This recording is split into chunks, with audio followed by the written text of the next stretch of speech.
Hey there everybody, and welcome back. In today's video, I'm going to be doing a really quick review of the Xbox Elite Series 2 wireless gaming controller. Now, I may be referencing a Fusion Pro controller in a bit just because this is the core model, so you'll see we have the option for the additional buttons or thumbsticks or whatever you would like to call them. So referencing the Fusion Pro controller, they look similar to this. So you have the ability to map additional buttons if you're interested, but again, the ones on the actual Xbox controller are going to look different. So I'm going to show you what we actually can do with this controller and give you a general review and show you why I think it's actually a surprisingly good buy, even though it is very pricey. So this one on Amazon right now is running for $124.99. You may be able to get it on sale at certain times, but that's in some cases over twice as much as a normal Xbox controller. So we'll be covering the value that this controller brings, and it's really just going to be good for those who are into really heavy gaming. So let's go ahead and jump straight in. Now, if you want to see the unboxing video, I'll put a link in the description, but basically for this device, there are a couple things we're going to cover. So first and foremost, one thing that is really, really cool about this device is you have this two-tone color. So we have this rubberized grip, and then we have this plastic premium feel. All the buttons are the same color. It's just a different look from the traditional Xbox controller. Now, we'll go over the specs in a bit, and then I'm going to jump onto a screen share on my computer where I will be comparing the two controller models. So we actually have this one here, which is the core, and then there is the Elite Wireless Controller Series 2, which is $179.99 currently at the time of filming this video on the Amazon, or actually on the Xbox website. So a couple of premium features for this device when you get the core model. So it does not come with the additional options on the back. So I believe on the website, they actually call those the paddles. So this just comes with what you see here, and then your additional tool for adjusting the thumbsticks. So first thing that you can do is you can actually pull these pieces off for the thumbsticks and get new grips. So they advertise on basically all models. They're not only adjustable, but they have the wraparound rubberized grip for the controller itself. So going over the thumbsticks, they honestly feel pretty cheap. The ones that come with the controller itself feels great, and the actual thumbstick underneath feels great. But these themselves feel really cheap and honestly just kind of like a cheap plastic. But you can swap those out if you want, and what I like about it is there's a magnetic pull to it, so you don't even have to drop it all the way in. It actually pulls the thumbstick down, which is really, really cool. So you can pull both of these off, so you can swap these out, you know, customize different colors, things of that nature. Another cool thing about it is, I'll get the camera to focus in, but you can see right here, you can actually use this tool, and what we'll do is we'll pull this tool out and show you how this works. So when you're looking in the controller itself, you can actually put the tool right here and adjust this setting here for the joystick. So when I turn all the way to the right, and then you can kind of feel how it tightens things up. It has a lot more resistance. And then you can use this tool, you insert right here, and then you'll rotate. They're basically like preset. So now I'm all the way to the left, and as I'm kind of pulling this around, it feels much easier to use. So what we'll do is we'll put it back. I'm assuming it ships on the medium setting. And what's cool about this is because there are 3 settings specifically, you can actually feel it kind of pop into place. So it's not really random. So you do have the ability to kind of feel this different option. So you can actually tell when it clicks into place as you're adjusting it. So you can adjust how much resistance you're getting on these. And when you like it, you just put the cap back on, and that's all there is to it.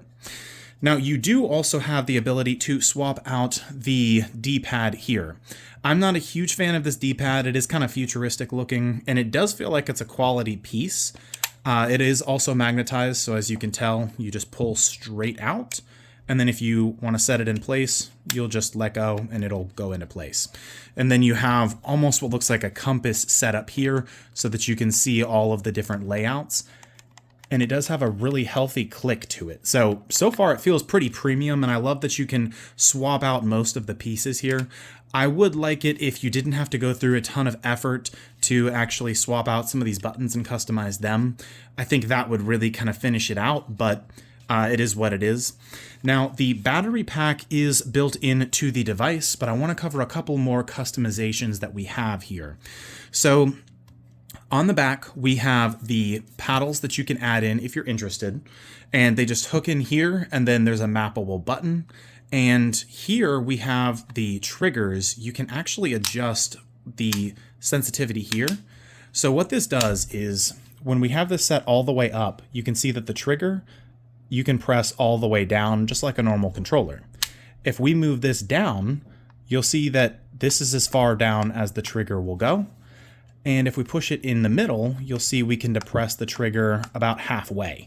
So the idea here is you can adjust the sensitivity or basically whatever you would like to call it, but you can give this the hair trigger. So these are the hair trigger locks according to the Xbox website.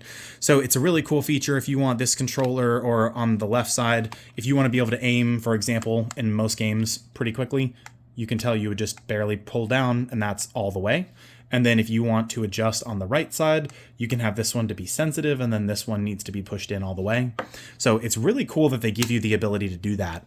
Now, this is where my second complaint, my first being the lack of quality feel on the joysticks, but my second complaint comes in here because I don't like where these buttons are pressed.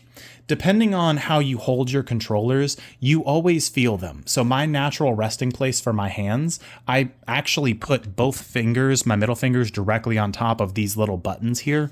And just to be honest, it's kind of annoying. So I'm not a huge fan of that. If you push them all the way down, you don't feel them as much, but they're very prominent. And as someone who just likes to have that smooth feel on the back of the controller, that's a little bit of a pain, but again, it's a minor thing to complain about. So we've covered all of the pieces that you can customize except the actual software part of the controller, which I think is where this really shines. So you do have USB Type-C charging since you have that battery pack built in, which is kind of nice. But unfortunately, the days are gone where you just pull out the battery pack and swap it out so that you don't have to plug it in. But according to the website, according to Microsoft's website, this does have 40 hours of rechargeable battery life, which is great. So now let's cover this piece here. So you hold right here, and it's actually a kind of like a button, not a capacitive button, but it has a little bit of a click to it instead of the old school where you had that rubberized feel to it when you pushed it in. So this piece will turn on, and then you have profiles here. So you'll see we have 3 different profiles when you click this button here. And the idea is you can choose the different profiles. So we're on our default settings, and then profile 1, you can map whatever button to do whatever you want. Same thing with profile 2 and profile 3. So the idea here is you can sit here and play in your default mode, and then you can decide, all right, you know what, in a specific game, maybe I want all of these buttons to be switched. So you can map different buttons to do different things. You could swap out your triggers for a different layout on the controller. So the idea is instead of mapping buttons in a computer game, if you don't like where the buttons actually sit or what they do, you can swap that out. You could make the thumbstick click the equivalent of pulling the triggers. So the idea is you can add 3 of those custom profiles and switch between them based on various games or certain situations in certain games, things of that nature. Now that's a really cool feature. Now the weird thing is when I first got this controller and I was testing it on my computer, the A button and the home button for the Xbox controller were actually doing the same thing. And all I did was I plugged it in, and then the controller needed an update, which is kind of odd, but I guess I get it. And then all of a sudden, all the buttons did what they were supposed to do. So if you have that issue, then you may just need to do an update on the controller, and it'll update on your computer as well. It just plugs in like a standard USB device. So it is cool that you have the ability to have this as a wired controller or wireless, although I think most people prefer wireless. So that covers the actual custom profiles themselves. Outside of that, everything else on this controller functions as you would kind of expect. So the only thing that's not covered in the core model, so you can see right here in the bottom right-hand corner, this is the core. So I will go ahead and jump into the screen sharing on my computer, and we'll do a quick comparison of these 2 models. All right, everybody, so we have the 2 devices pulled up here.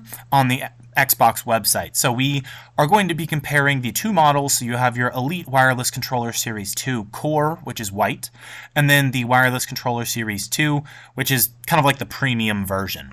So when it comes to the Core model, you basically get your controller, your charging cable, and your thumbstick adjustment tool.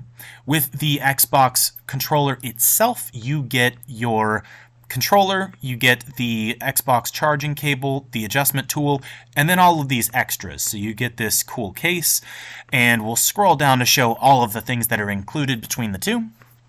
So for the $50 premium version, or the $50 increase, you will also get the charging dock, USB-C cable, the 4 paddles, so 2 medium, 2 mini, additional thumbsticks, and then additional D-pad standard, and then the carrying case. So if you need those pieces, that's fine. But the shared features between the two, so you have the adjustable tension thumbsticks, short hair trigger lock, which have already been covered, the wraparound grips, 40-hour battery, 3 custom profiles, custom mapping with the Xbox app, and then play across devices. So basically these are Bluetooth controllers. You can use them with computers, phones, etc. But that pretty much wraps up everything with the with the controllers themselves. And honestly, that wraps up the video. So if you have any questions about the device, feel free to drop them in the comment box below, and I'll see you all in the next video.